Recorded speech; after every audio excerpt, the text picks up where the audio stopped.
Welcome to Jaya's garden. இப்போ ஜம்மனை அதே நேரம் சட்டுன்னு ஒரு பொட்டுக்கடலை குழம்பு வைக்க போகிறோம். கொஞ்சம் ஆயில் விட்டுருக்கேன்.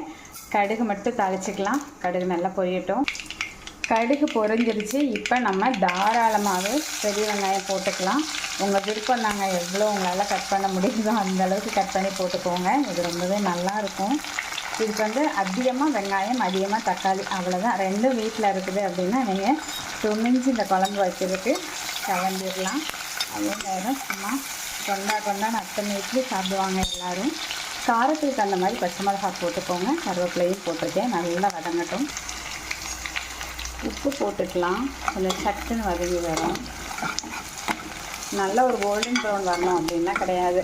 லைட்டாக கண்ணாடி பதம் வந்தால் போதும். அதாவது தண்ணியெல்லாம் அப்படியே உறிஞ்சி எடுக்கும் இல்லையா எண்ணெய், அந்த பதம் வந்தால் போதும்.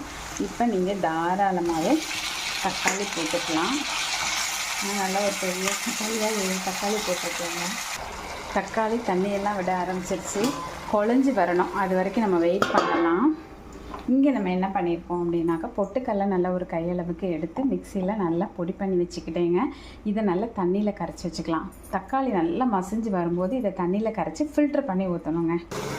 தக்காளி ஒரு 90% வதங்கி இருக்கும்போது நல்ல ஒரு கையளவு கொத்தமல்லியை பொடிசாக கட் பண்ணி அது உள்ளே போட்டு அதையும் சேர்த்து வதக்கலாம்.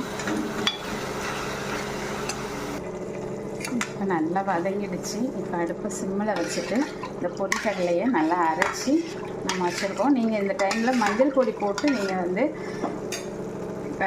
வதக்கிக்கலாம். நான் என்ன பண்ணியிருக்கேன் அப்படின்னா, மஞ்சள் கட்டி மஞ்சள் இருக்கு இல்லையா, அந்த மஞ்சளை பொட்டுக்கடலையோட அரைச்சிருக்கேன்.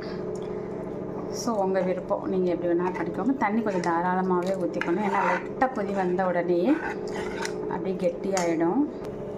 பாருங்கள், லைட்டாக அடி ஓரங்கள்லாம் கொதித்து வருது பாருங்களேன். அந்த டைமில் ஒரு சைனிங் வரும் குழம்புல. நம்ம இறக்கிடலாம். இது சுட சுட இட்லி, அதுக்கப்புறம் தோசை, அப்புறம் பூரிக்கு அட்டகாசமாக இருக்கும். செஞ்சு பார்த்துட்டு எனக்கு கமெண்ட் பாக்ஸில் சொல்லுங்கள். பிடிச்சிருந்தா லைக் பண்ணுங்கள், ஷேர் பண்ணுங்கள், கமெண்ட் பண்ணுங்கள்.